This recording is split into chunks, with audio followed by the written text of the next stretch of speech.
अरे जानकी, तुम अचानक यहाँ क्यों रुक गई? चलो।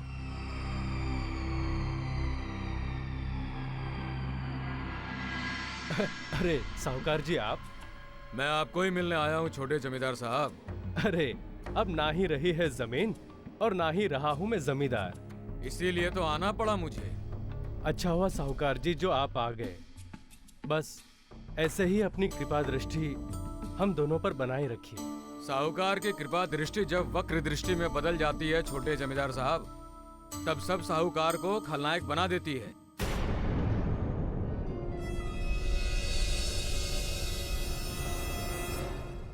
क्या पुलिस ने चोर को पकड़कर आपके 5,000 रुपए लौटा दिए? पूरे गांव को इस बात की खबर है छोटे जमींदार साहब। नहीं लौटा है और ना ही उन्होंने अभी तक चोर को पकड़ा है।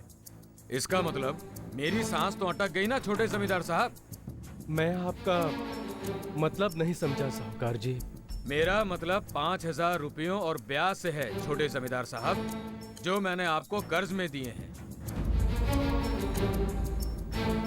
अब सवाल ये है कि आप मेरे 5,000 रुपए कैसे लौटाएंगे?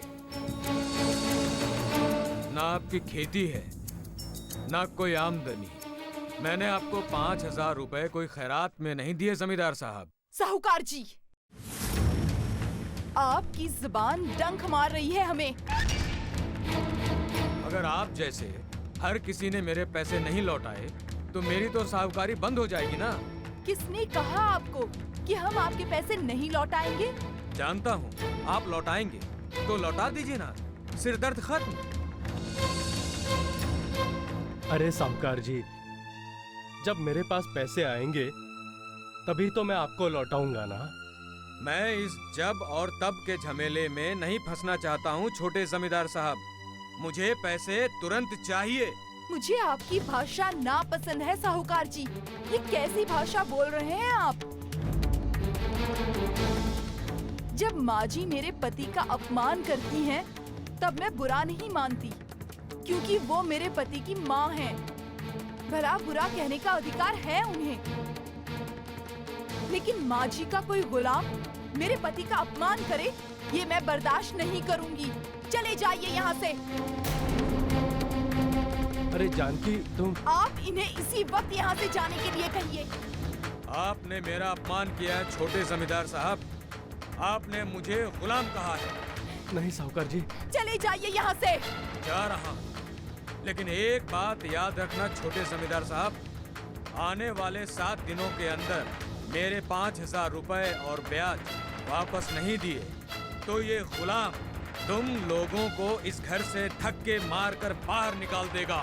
याद रखना। चलो। अरे साहूकार जी सुनिए।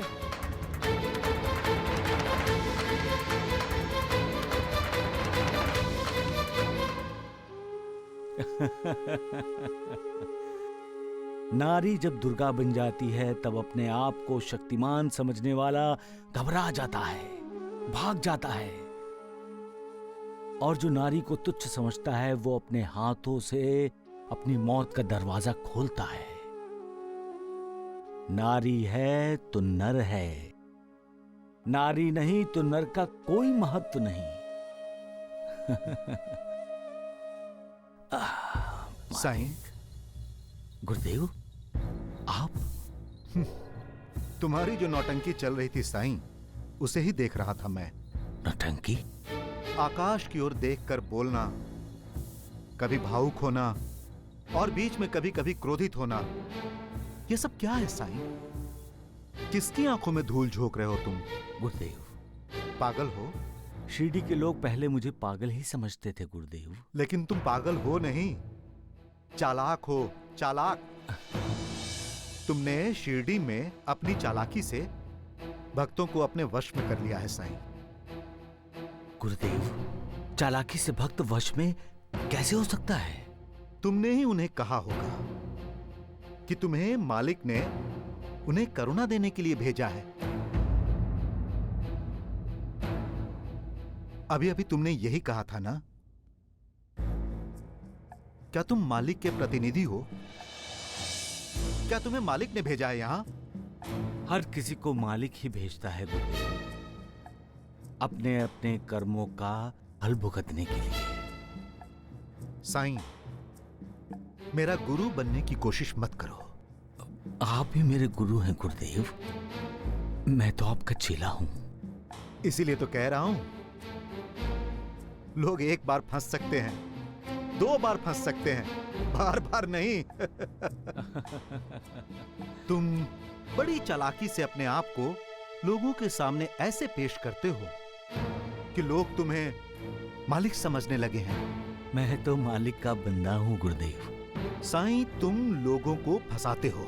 नहीं गुरुदेव, मैंने आज तक किसी को नहीं फंसाया है, यहां तक कि अपने आप को भी नहीं। अपने आप को भी कोई फंसाता है साईं? जो दूसरों को फंसाता है वो अपने आप को फंसाता ही है गुरुदेव। शब्दों से मत खेलो साईं ना। खेलता तो वो मालिक है गुरुदेव, वो अपने मनोरंजन के लिए वो मालिक नए नए खेल खेलता है। ऐसे प्रवचन तो मैं खुद देता हूं साईं। मैं तो अपने आप को ढूंढता हूं गुरुदेव। अरे, क्या कोई अपने आप को ढूंढता है? अपने आप को ढूंढने का मतलब है मालिक को ढूंढना। अपने आप को ढूंढने के लिए इंसान को अपने अंदर झांकना पड़ता है। जो इंसान अपने अंदर झांकता है उसके मन में, उसके दिल में मैल दिखाई देता है। वो कितना गिरा हुआ है इसका एहसास होता है उसे।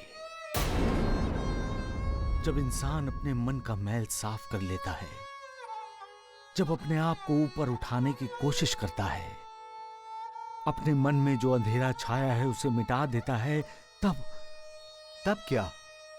तब उसे अपने अंदर की आत्मा का दिव्य साक्षात्कार होता है। ये आत्मा इंसान को बताती है कि तुम्हारा और परमात्मा का संबंध है, रिश्ता है। तुम मालिक के अंश हो, तुम मालिक के प्रतिनिधि हो।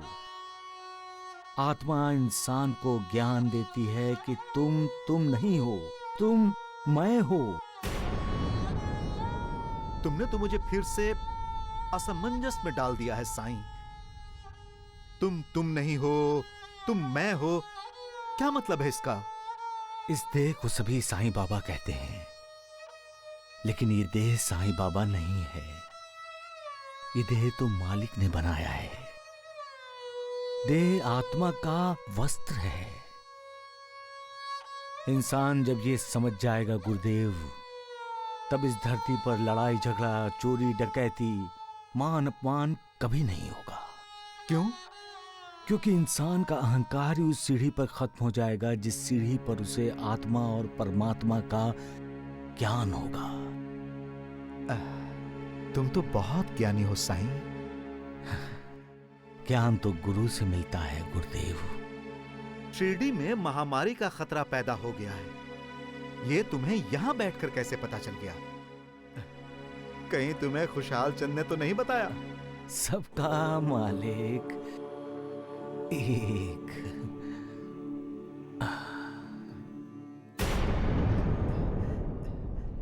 ये तो मुझे पागल कर देगा। पागल। सगुन भैया, अगर हम यहाँ रह के ऐसे ही इन दोनों की बातें सुनते रहे ना, तो मैं तो पागल हो जाऊं। अरे मैंने तो तुम्हें पहले ही कहा था कि भाग जाते हैं, लेकिन तुम होगी सुनते ही नहीं। अरे सगुन भैया, वहां गुरुजी और मालसापति जी अकेले पड़ गए होंगे भाई। हाँ सच है, बात तो सच है। सारी शिरडी में महामारी का डर फैला हुआ है।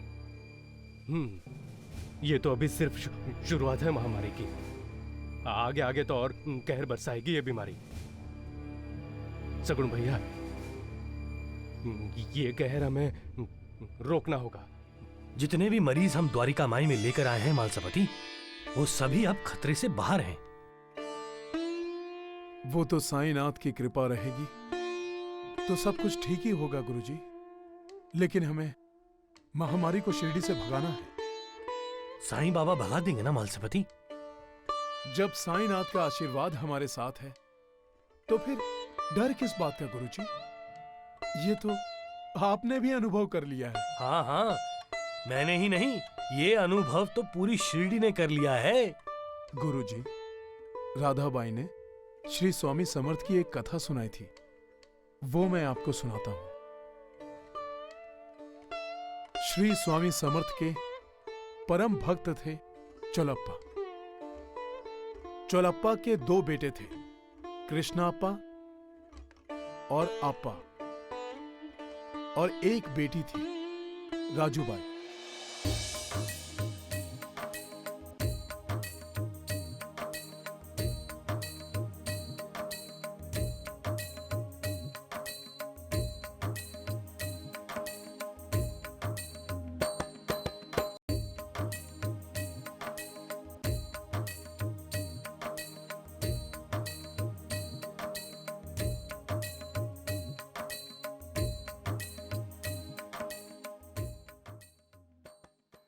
बोलो श्री सच्चिदानंद सद्गुरु श्री स्वामी समर्थ महाराज की जय। श्री स्वामी समर्थ महाराज की श्री स्वामी समर्थ महाराज की जय। कैसी है?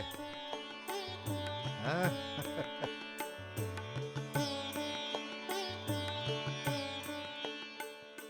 महाराज आशीर्वाद दें, सब आपकी कृपा है। कृष्णा नदी के किनारे गोहे नाम के गांव के अनंत भट्ट से राजूबाई का विवाह हुआ।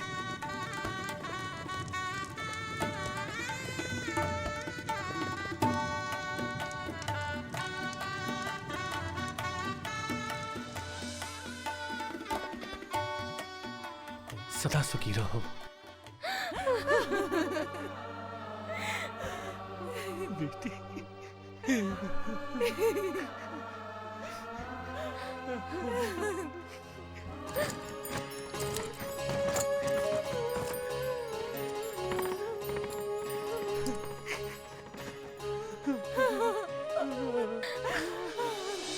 कुछ सालों में ही राजूबाई को क्षय रोग हुआ, और फिर एक दिन चोलप्पा को संदेश मिला कि राजूबाई क्षय रोग से बीमार है।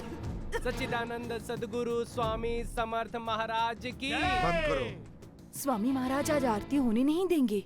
अवश्य उनका कोई भक्त संकट में होगा। स्वामी महाराज, स्वामी महाराज, स्वामी महाराज, स्वामी महाराज, स्वामी महाराज, स्वामी महाराज, राजूबाई को क्षय हो गया है। स्वामी महाराज, उसे बचाइए। स्वामी महाराज, उसे बचाइए। मुझ पर कृपा कीजिए। स्वामी महाराज, मुझ पर कृपा कीजिए। जाओ, वो ले आओ।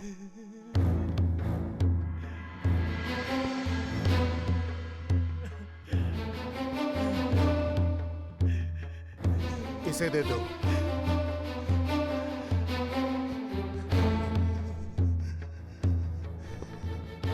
स्वामी महाराज, आपने ये गोबर का कंडा मुझे क्यों दिया? स्वामी महाराज, इसका क्या अर्थ है? स्वामी महाराज ने गोबर का कंटा देकर संकेत किया है कि चोलप्पा की बेटी अब बचने वाली नहीं है।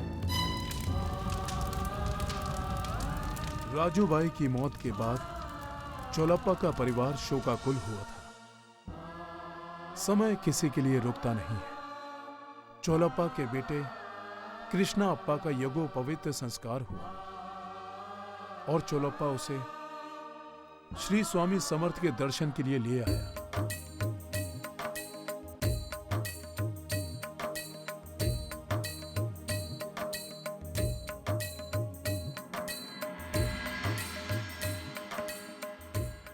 आओ कृष्णप्पा, आओ। तुम तो मेरे नीलकंठ हो। आओ।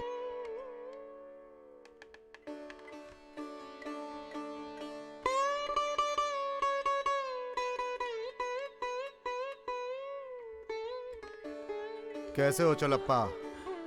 बस स्वामी महाराज, आप ही की कृपा है। उसी समय गांव में महामारी का प्रकोप हुआ।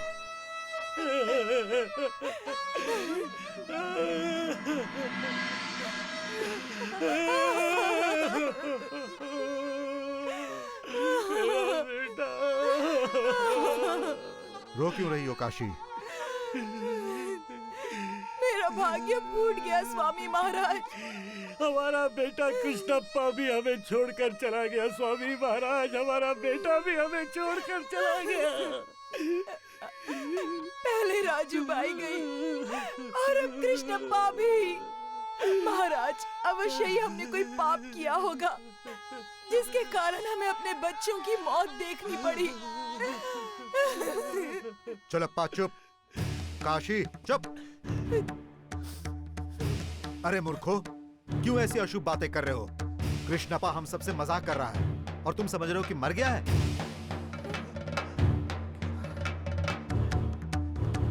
क्यों रो रहे हो तुम सब लोग? अरे अभी तो इसकी शादी होनी बाकी है। पुकारो इसे, काशी पुकारो। कृष्णप्पा, कृष्णप्पा, बेटा कृष्णप्पा। उठो नीलकंठ, उठो बेटा, हम सबसे बातें करो। उठो नीलकंठ।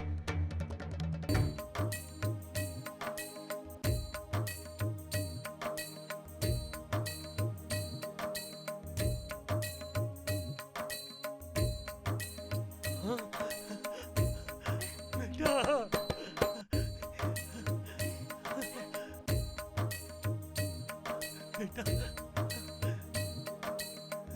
स्वामी जी,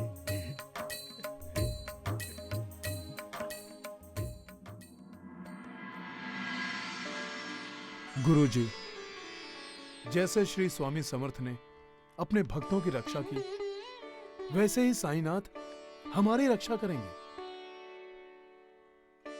साईनाथ कहीं भी होंगे, उनका ध्यान शिरडी की ही तरफ होगा।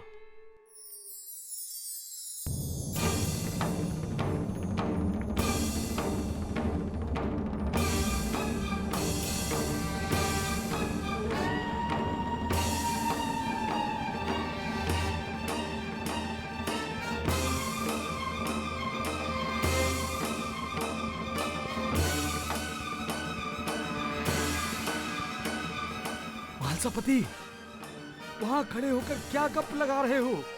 देखो, महामारी शिरडी का मुआयना कर रही है।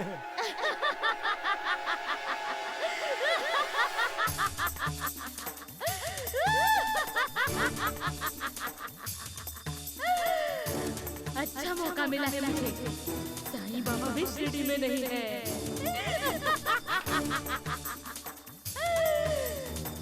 उस समय साईं बाबा ने मुझे शिरडी में प्रवेश करने पर रोक लगाई थी। अब कौन रोक लगाएगा?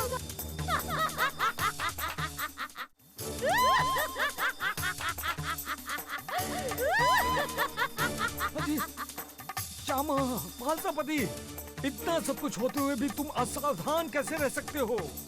अरे रोको महामारी को। अब मुझे कौन रोकेगा? मैं शिरडी में प्रवेश कर चुकी हूँ। वैसे भी साधारण आंखें तो मुझे नहीं देख सकती। अभी मैं हर घर में प्रवेश करूंगी।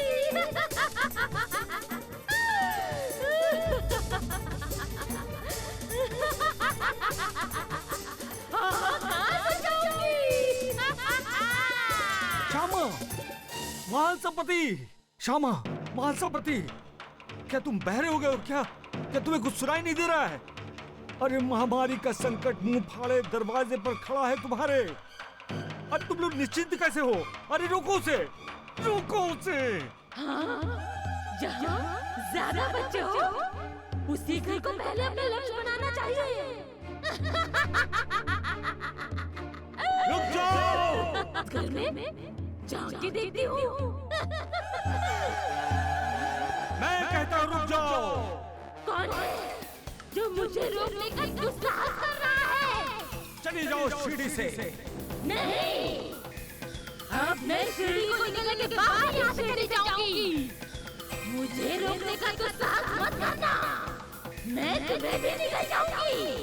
कौन है? आगे मत बढ़ो। लोग मुझे साईं बाबा कहते हैं। रुक जाओ वहीं। साईं बाबा, चले जाओ यहाँ से। तूने पहले भी मुझे शिरडी में रोका था। अब मैं यहाँ आ चुकी हूँ। अब यहाँ तबाही और बर्बादी मचाने के बाद ही मैं यहाँ से चली जाऊंगी। मैं तुम्हें ऐसा कतई नहीं करने दूंगा। तुम खुद शिरडी के बाहर हो, मुझे कैसे रोकोगे? तुम्हारे ही सामने मैं इस घर में हाहाकार मचाऊंगी। देखती हूँ तुम मुझे कैसे रोकते हो। साईं बाबा, घर में तो हंसी मजाक चल रहा है, पल भर बाद यहाँ मातम मनाया जाएगा। मैं कहता हूँ रुक जाओ।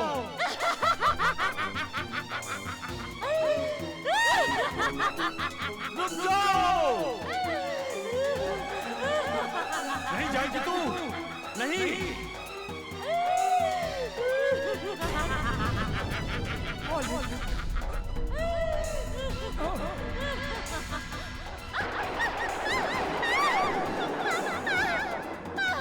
चली जाओ, चली जाओ।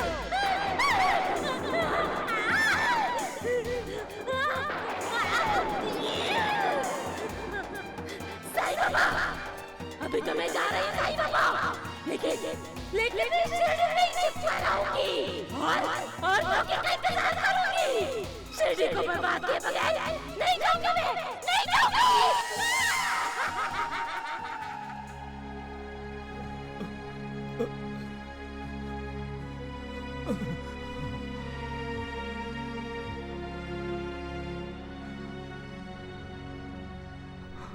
मालिक, थक गया हूँ। सत असत के झगड़े में, असत को पराजित करने में सत को अपनी पूरी ताकत दांव पर लगानी पड़ती है। इसलिए जीतने के बाद उसका मन जरूर खुश होता है, लेकिन ये शरीर थकान महसूस करता है। इंसानी जिंदगी को तुम्ही ने एक मर्यादा में रखा है, उस मर्यादा का उल्लंघन मैं भी नहीं कर सकता मालिक। शायद इसीलिए मेरी जिंदगी की मर्यादा भी अब स्पष्ट होने लगी है।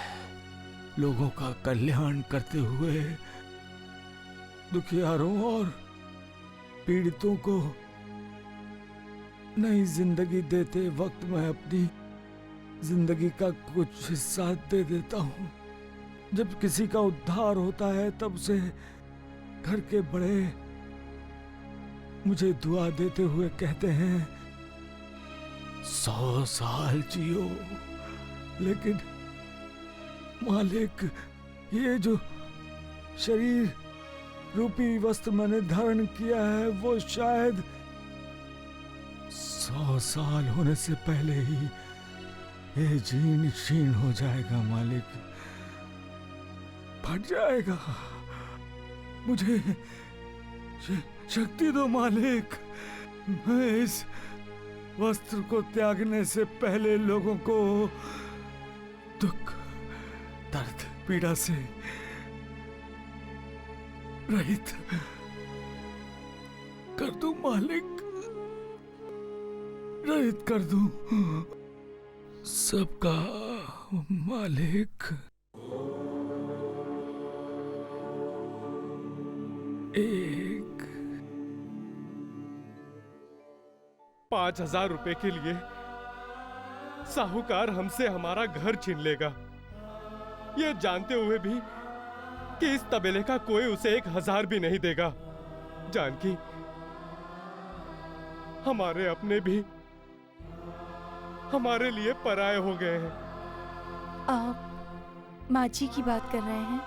तुम ही बताओ जानकी, क्या कोई माँ अपने बच्चे की खुशी से इतनी नफरत कर सकती है क्या? अपने ही बच्चे को अपना दुश्मन मान सकती है जानकी? बोलो। तो फिर माँ, हम दोनों से इतनी नफरत क्यों करती है?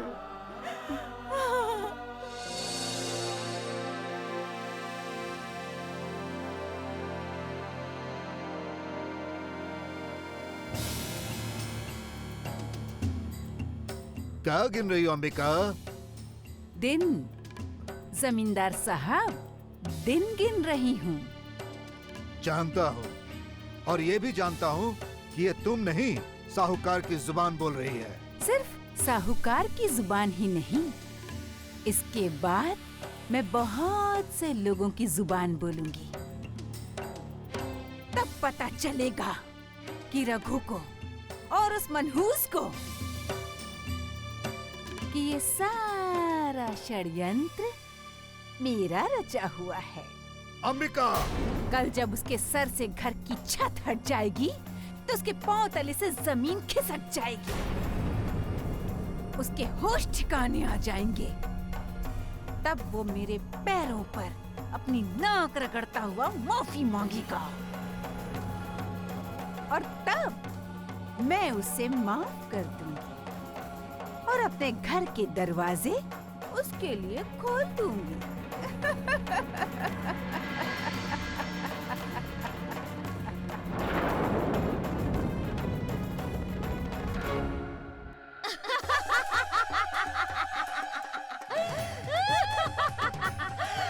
साईं बाबा की शिरडी। कोई नहीं जानता कि कुछ ही पलों बाद इसी शिरडी में मौत का नंगा नाच होगा। वो साईं बाबा मुझे डराता है। मैं अब उस शिरडी को अपने डर में जकड़ दूंगी।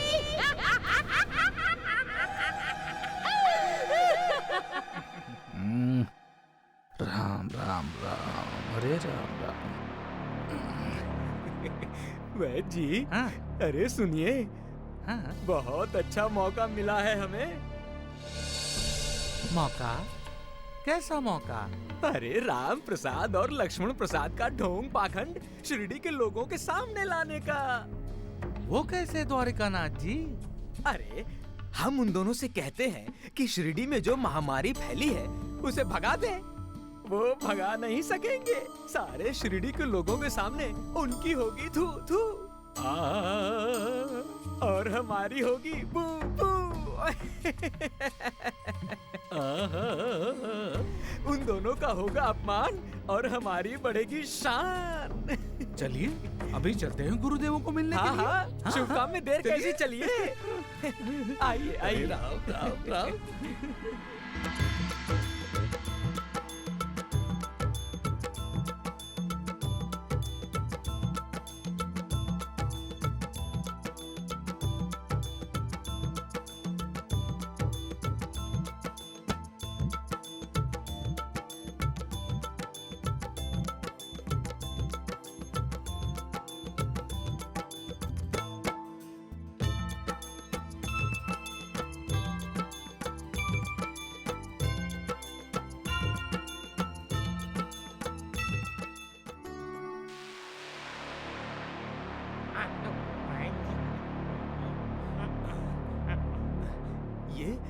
ये क्या हो रहा है गुरुदेव?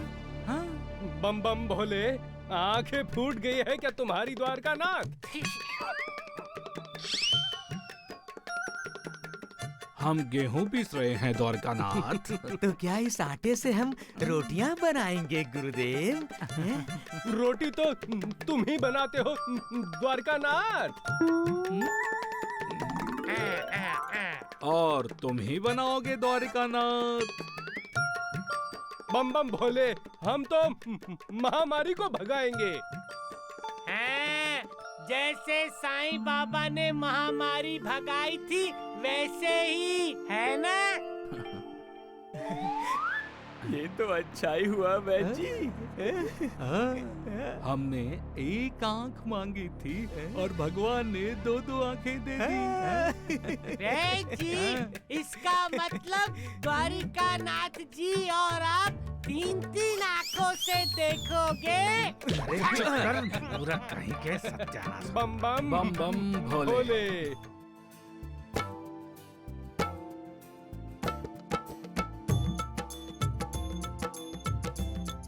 ये लीजिए दूध।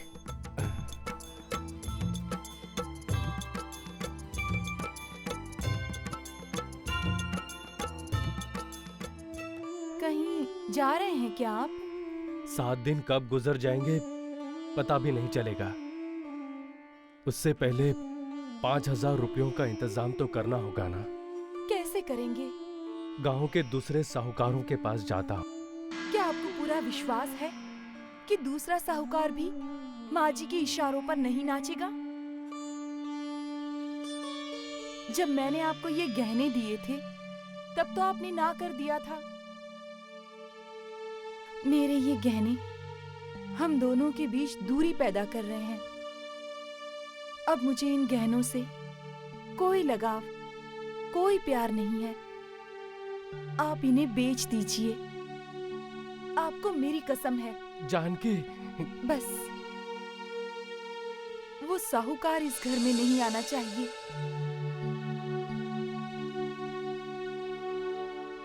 सुना आपने जमींदार साहब? उस मनहूस ने अपने गहने बेचकर उस साहूकार के 5,000 सूद समेत लौटा दिए हैं। बेचारी। कौन? वो मनहूस? नहीं, तुम। जमींदार साहब, तुम्हारे सारे इरादों पर पानी फिर गया ना? या यूं कहें कि बहू ने पानी फेर दिया।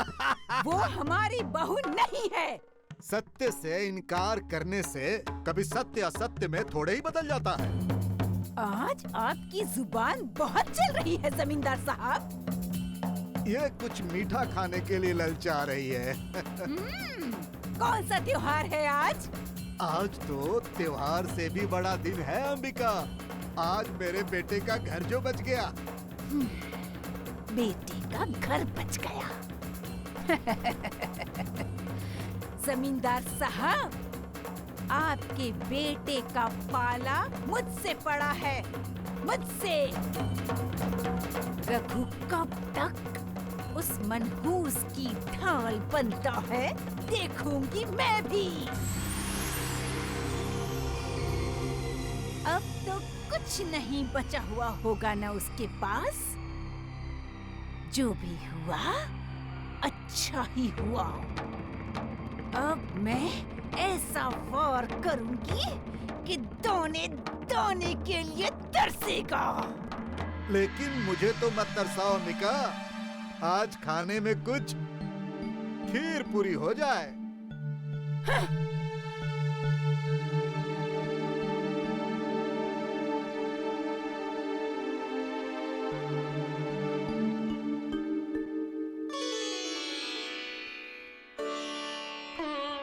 इंसान दूसरों का बुरा क्यों चाहता है? दूसरों से नफरत क्यों करता है? मालिक चाहता है कि इंसान इंसान से प्यार करे, प्यार बांटे, किसी से नफरत ना करे, बल्कि नफरत करने वालों को भी प्यार दे। लेकिन ये नामुमकिन भी नहीं है गुरुदेव।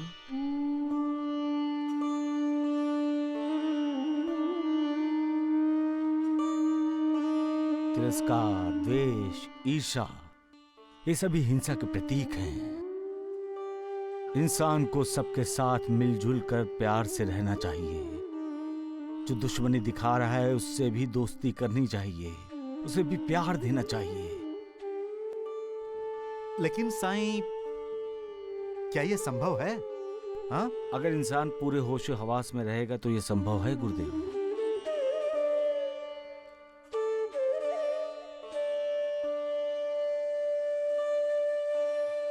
इंसान को ये जान लेना चाहिए कि वो अकेला आगे नहीं बढ़ सकता।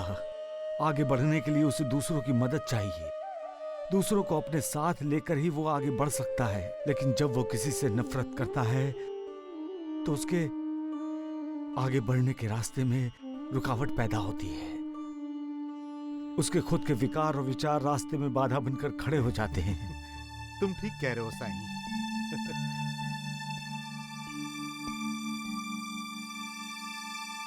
ये जौहर बाबा अपने आप को साईं बाबा का गुरु समझता है, लेकिन असल में वो साईं बाबा का शिष्य बनकर साईं बाबा से उपदेश ले रहा है। इंसान को हर रुकावट का सामना करना पड़ता है गुरुदेव। गुरुदेव। साईं, तुम हो तो मेरे साथ, लेकिन तुम्हारा ध्यान कहीं और है। वहां क्या है? शिरडी गुरुदेव, शिरडी। साईं, इसका मतलब तुम यहां से शिरडी में देखने की कोशिश कर रहे हो। महामारी ने शिरडी में प्रवेश किया है गुरुदेव। तो तुम क्या कर सकते हो इसमें? महामारी अगर शिरडी के बाहर है तो हमें उसे अंदर नहीं आने देना चाहिए, उसे बाहर ही रोक देना चाहिए। और अगर महामारी शिरडी के अंदर आ गई है और कहीं छुप कर बैठी है तो उसे तुरंत बाहर कर देना चाहिए। साईं, तुम्हारी यही नौटंकी मुझे पसंद नहीं आती है। तुम ऐसा व्यवहार करते हो लोगों के सामने कि लोगों को लगता है कि तुम तो मालिक के अवतार हो। साईं, तुम शिरडी की फिक्र मत करो। जी। अब राहता में हो तो राहता की फिक्र करो। राहता को महामारी से बचाओ। राहता में महामारी के प्रवेश पर रोक लगाओ। जो आज्ञा गुरुदेव। साईं, फिर नाटक? नाटक गुरुदेव, नाटक में नाटक के पात्र, किरदार एक विशेष दृश्य में काम करने के बाद रंगमंच के पीछे जाकर फिर से रंगमंच में प्रवेश करने का इंतजार करते हैं।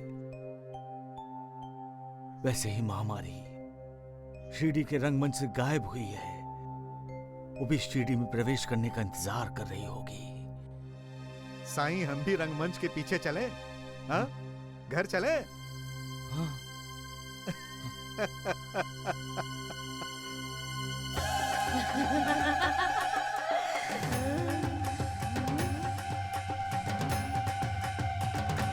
सब ठीक हो जाएगा। बम बम भोले। बम बम भोले। जय साईनाथ। जय साईनाथ। बम बम भोले। बोले इतने बेफिक्र कैसे हैं ये लोग? क्या ये महामारी से डरते नहीं है? शोर क्यों मचा रहे हैं ये? तुम्हें शिरडी से भगाने के लिए आ रहे हैं। ये लोग मुझे कैसे भगा सकते हैं साईं बाबा? क्योंकि मेरा आशीर्वाद उन लोगों के साथ है। बम बम भोले। बम बम भोले। तुम्हारे आशीर्वाद के साथ ही मैं इन सबको निकल लूंगी। आज सबको पता चल जाएगा कि दुआ शक्तिशाली होती है या बद्दुआ।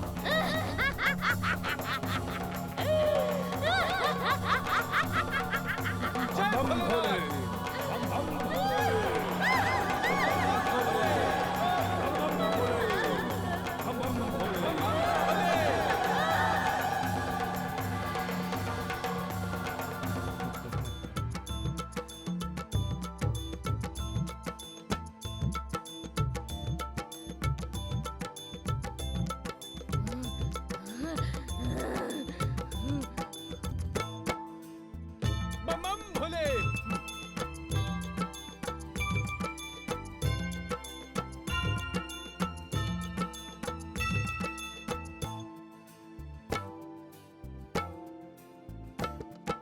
जय साईनाथ। बम बम भोले। गुरुदेव, आटे की सीमा रेखा को लांघकर क्या महामारी शिरडी में नहीं आएगी? अरे मंदबुद्धि द्वारकानाथ, तुम्हें कोई शक है? अगर तुम्हें शक है तो तुम इस सीमा रेखा को पार करके उस तरफ चले जाओ। बम बम भोले। बम बम भोले। हाँ द्वारिकानाथ जी, जाइए, जाके दिखाइए, जाइए। साईनाथ ने भी इसी तरह शिरडी की रक्षा की थी। बम बम बम भोले। द्वारिकानाथ, अगर आपने ये सीमा रेखा लांघ दी तो फिर आपकी रक्षा कौन करेगा? आप मुझे डरा रहे हैं गुरुजी। मैं जाऊंगा, अवश्य जाऊंगा। हाँ तो जाइए। हाँ जाइए। बम बम भोले।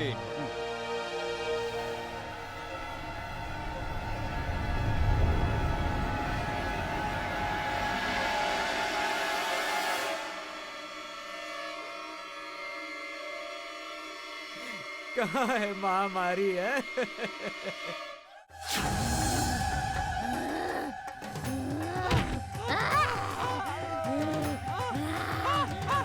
अरे राम राम राम राम।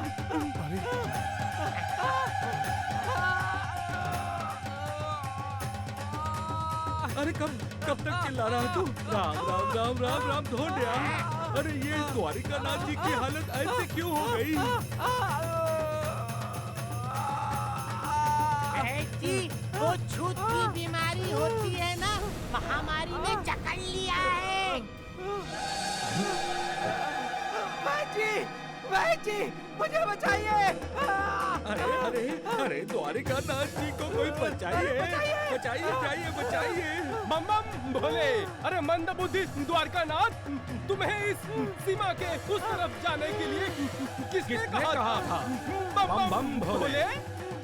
अब तो साईनाथ ही द्वारिका नाथ की रक्षा कर सकते हैं।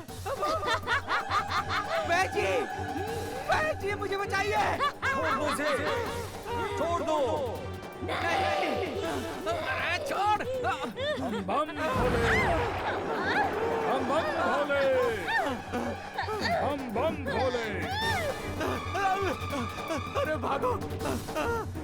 बचाओ। अरे राम राम। अरे द्वारका नाथ जी आइए आइए। अरे घबराइए नहीं, आइए आइए। इस तरफ मैं बच गया मैं जी।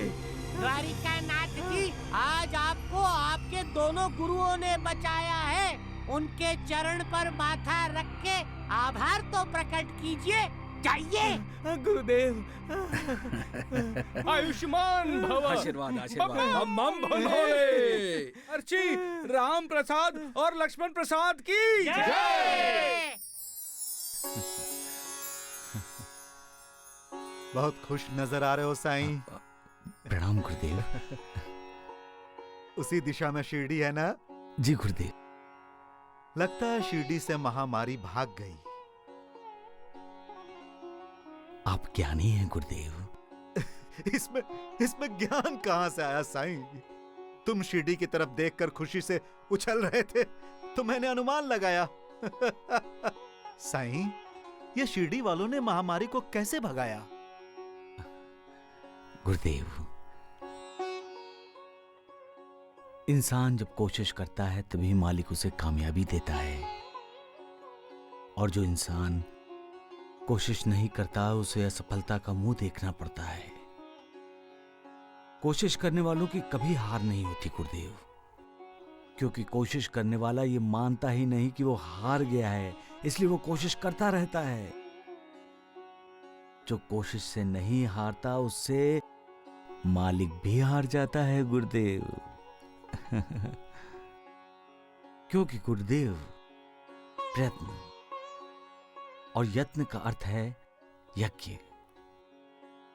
जो यज्ञ करता है उनसे यज्ञ पुरुष यानी मालिक प्रसन्न होता है, दुआ देता है, आशीर्वाद देता है और सफलता उसके कदम चूमती है।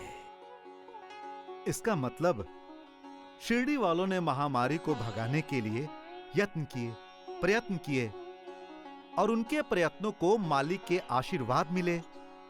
हाँ? सबका मालिक एक, सबका मालिक एक।